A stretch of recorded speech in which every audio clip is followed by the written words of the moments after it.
There comes a time in every soul's journey where you must decide, will you continue letting the same tired shadows steal your sunlight, or will you rise, fierce and unyielding, into your birthright of peace? This message is not for the timid, nor for those still addicted to people-pleasing.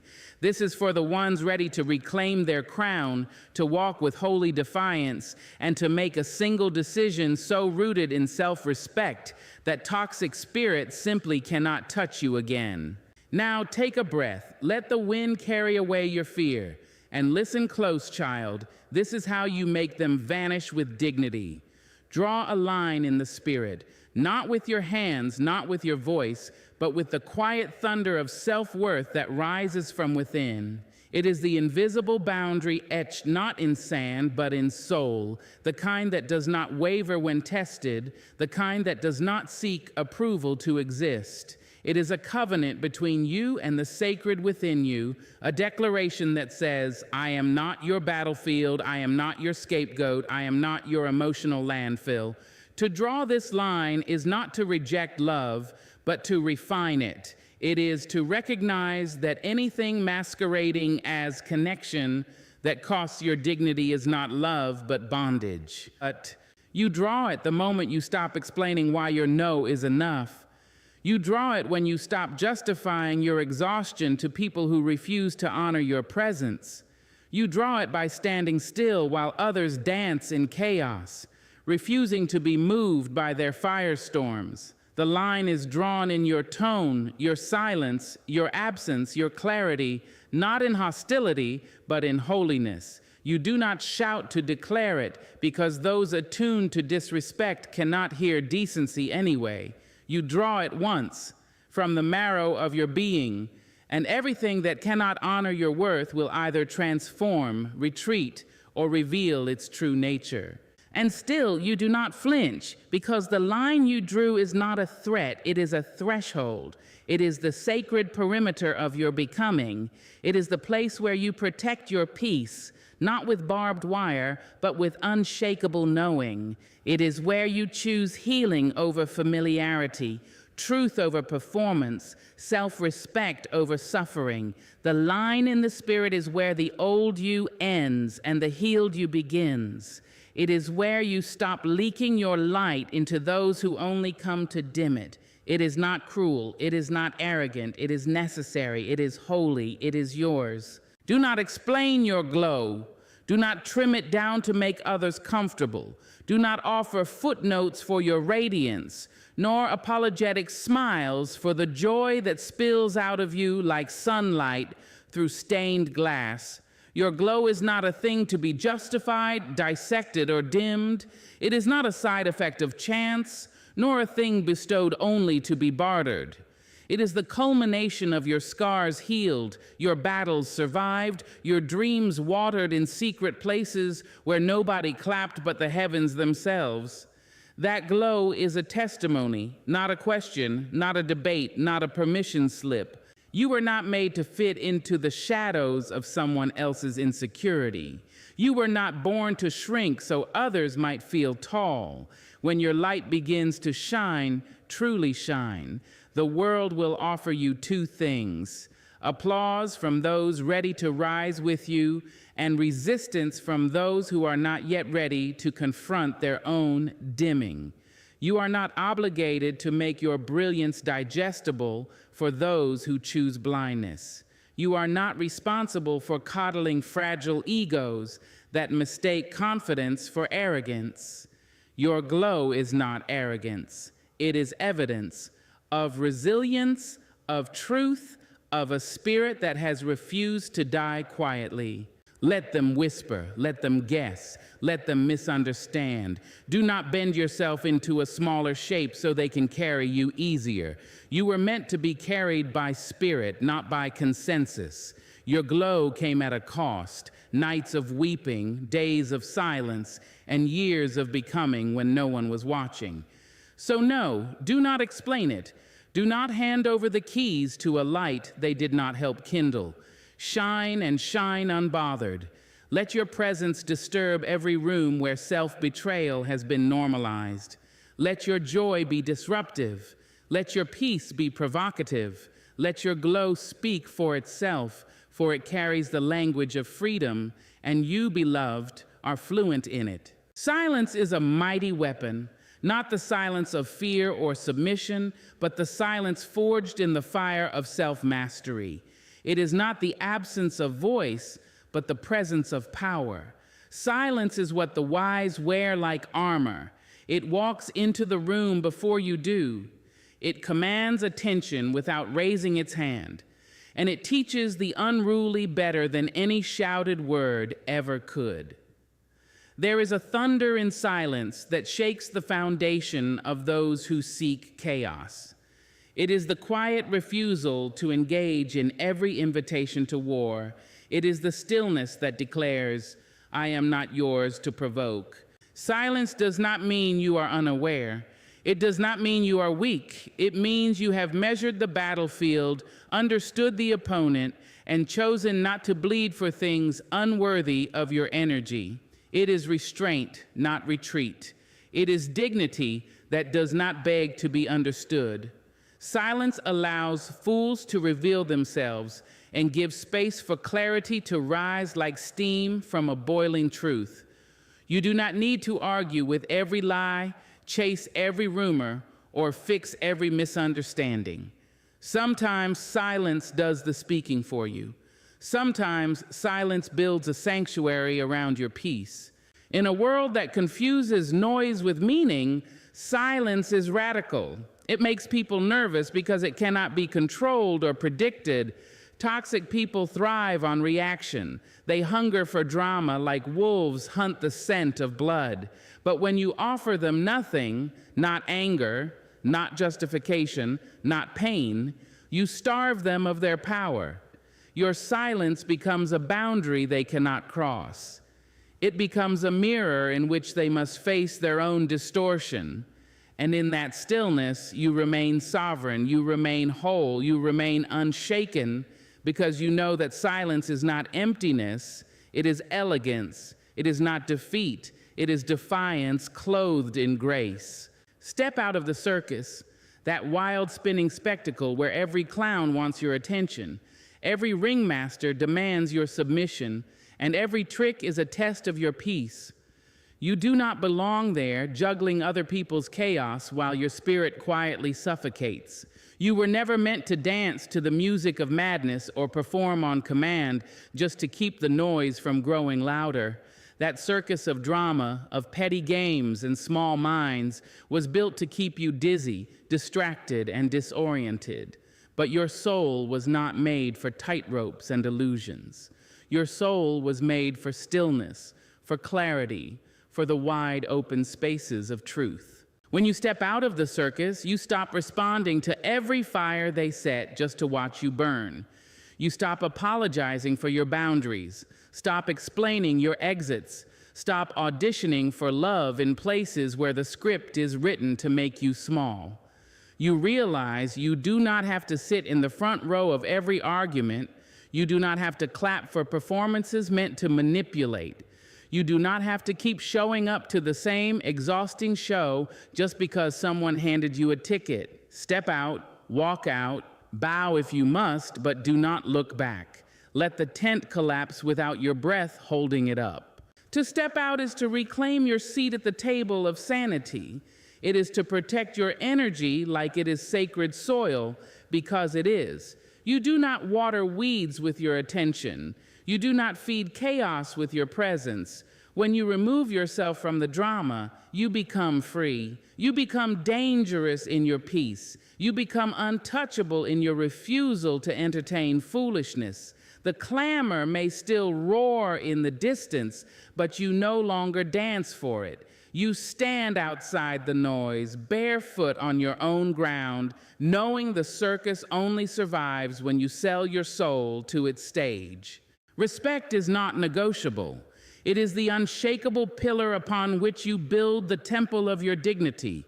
It is not a courtesy you beg for, nor a currency you barter with, nor a favor to be earned through silence or suffering. It is the birthright of every soul who walks this earth with intention, with presence, with the unyielding clarity that says, I know who I am. When you allow yourself to believe that respect is something to be won through endurance or compromise to maintain harmony, you begin to make small funeral arrangements for pieces of yourself, one boundary at a time, one swallowed truth at a time, one forced smile at a time. There comes a moment in every person's journey when the soul rises up and declares, enough of shrinking so someone else can feel taller. Enough of laughing off disrespect to keep the peace that never truly existed. Enough of explaining, justifying, or softening your truth so it fits more comfortably inside someone else's fragile ego. That moment, that holy uprising, is when your spirit starts taking back the land it gave away. And it starts with a quiet but thunderous decision. My respect is not on the table, not today, not ever. To hold this truth in your bones is to walk differently. You move through rooms not with arrogance, but with certainty. You look people in the eye not with defiance, but with unwavering self-regard. You listen, but you do not bow to belittling tones. You engage, but you do not entertain the erosion of your worth. You become a mirror that reflects back to others the level of reverence you demand, not with noise, not with fury, but with unwavering stillness. Because respect doesn't always need to roar. Sometimes it is the quiet refusal to remain where it is absent. Sometimes it is the sacred silence of leaving without explanation. Sometimes it is the strength to say no, to say enough, to say I will not continue here. In a world that tries to condition you into believing that your value depends on pleasing others, resisting that lie is a radical act of self-love. You become untouchable not by how loud you speak, but by how deeply you know that your worth is not contingent on the approval of those who refuse to honor your soul. You don't demand respect from those unwilling to give it freely. You simply stop showing up in places that cannot hold the weight of who you are. Let your absence speak volumes, for there are silences that thunder louder than any protest, than any explanation, than any desperate plea to be seen, to be valued, to be treated with the reverence every soul deserves. There is a sacred strength in knowing when your presence has been mishandled, when your spirit has been overlooked, and choosing not to offer your light where it has been dimmed by carelessness or cruelty. This is not retreat. This is not weakness. This is the elegance of self-respect, stepping out of the room and taking every ounce of your worth with it. Too often we believe that we must stay, must explain, must fix what was broken by someone else's inability to cherish us. We stretch and bend ourselves into the shape of forgiveness when there has been no accountability. We speak and speak, hoping our truth might finally soften a hardened heart, but there is a power far greater than pleading. It is the hush of your footsteps as you walk away, the empty seat at the table, the unopened message, the quiet that follows your decision to no longer make yourself available to dishonor, to disregard, to spiritual erosion. Your absence is not a void, it is a mirror. It reflects to the world the cost of mishandling a heart that showed up in fullness. It becomes a sermon to those who thought your loyalty would outweigh your limits. It is the answer to every why they failed to ask while they still had the gift of your nearness. And when spoken with love, with calm, with grounded certainty, absence is a boundary more eloquent than any confrontation. Let them feel the weight of what it means to lose the presence of someone who loved without condition, who gave without keeping score, who stood with grace even when met with shadows. Let them sit with the echo of your laughter, the warmth of your support, the richness of your compassion, and realize that what once felt constant has now become memory. This is the way you teach the world how to treat you, not through noise, but through your refusal to remain where your soul cannot thrive. Not with bitterness, but with a noble silence that declares, I have reclaimed my peace, and I will not spend it where it is not honored. Guard your peace like treasure, because it is. In a world that will tug at your sleeve with gossip, try to sow doubt in your spirit with chaos, and call you cold simply because you didn't let their storms inside your sanctuary. Understand this: your peace is not negotiable. It is not up for debate, not a currency to be traded for temporary company, not a casualty in someone else's war. Your peace is holy. It is the still lake in your soul that reflects truth when everything else is noise. Protect it like you would your breath, for it is just as vital. Too often we are taught to be polite at the expense of our energy, to be available at the cost of our own stillness. But no amount of kindness should ever cost you your center. That sacred hush within, that space where you commune with your higher self, that clarity that rises when the world grows quiet, that is where your power lives. And every time you allow someone to disturb it, to track dirt through your inner temple with their drama, their dysfunction, their constant need for attention or control, you dim the light that was never meant to be shared so recklessly. To guard your peace means to know when to close your door without guilt, to turn off the noise without apology, to decline invitations, spoken and unspoken, into madness. It means cultivating a life that doesn't revolve around reaction, but rests in rhythm, ritual, and reason. It's not about being unbothered in a shallow sense. It's about being deeply rooted in yourself, so that even when the winds howl and the critics shout, you remain unmoved, unshaken, unbroken. Guarding your peace is not selfish. It is self-honoring. It is refusing to offer your serenity to people who do not know how to hold it.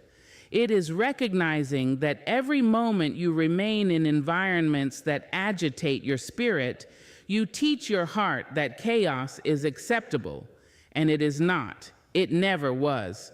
You must choose your peace like it is water in the desert, because when you learn to protect that divine calm, your clarity sharpens, your confidence strengthens, and your spirit becomes a place where only love, truth, and purpose are allowed to dwell. Be clear, not cruel, for there is a difference, a holy difference, between the sound of truth and the sting of harm. In a world where voices clash and egos rise louder than wisdom, let your words be firm, yet full of grace. Let them land like stones of clarity, not daggers of disdain. Clarity is an act of love, first to yourself and then to others. When you choose to speak truthfully, without the venom of bitterness or the noise of blame, you honor both your boundaries and your soul. You give your spirit the dignity of standing tall without stepping on anyone else's peace. Cruelty is often born of insecurity dressed in armor. It shouts because it's afraid. It wounds because it doesn't know how to hold its own pain. But clarity, oh clarity, she is different. She is calm, deliberate, unwavering. She walks into the room with her spine straight and her palms open. She says, "This is what I will allow, this is what I won't." And she says it once. She doesn't yell, she doesn't beg to be understood. She simply names her truth and lets the world adjust accordingly. That is strength. To be clear is to give yourself the permission to walk away without needing to be right. It is to say no without anger, to set a boundary without building a wall of hate. It is choosing not to poison your peace with sharp words, even when the hurt tries to pull them from your mouth. For every moment you remain clear, you remain in control, not of others, but of yourself. And that is the highest power of all. There will be those who try to twist your clarity into cruelty because they are used to people dressing up silence with people-pleasing or bending under the weight of false politeness. Let them misunderstand. Let them label your light harsh if they've only known darkness. Your task is not to soften your truth to make it easier to swallow. Your task is to deliver it with integrity, wrapped in self-respect, delivered with enough gentleness to be heard and enough steel to be honored. In doing so, you teach others not just how to treat you, but how to treat themselves. Release the need to fix others, ma'am, for that is not your divine assignment, and the soul you are trying to save may not even know it is drowning. There is a quiet kind of arrogance in believing we must be the healer of every wound, the patch for every crack, the sun in someone else's midnight. But beloved, you were not sent here to carry what does not belong to you. You were not anointed to rearrange another soul's destiny. There comes a sacred hour in every strong spirit's life when they must lay down the burden of other people's choices and let the fire of self-preservation burn away the rope of codependency. It is noble to care, yes, to uplift, to encourage, to extend the hand when it is needed, but you must know the difference between offering help and wearing yourself out as a human bandage. You cannot pour your wisdom into a vessel with no bottom.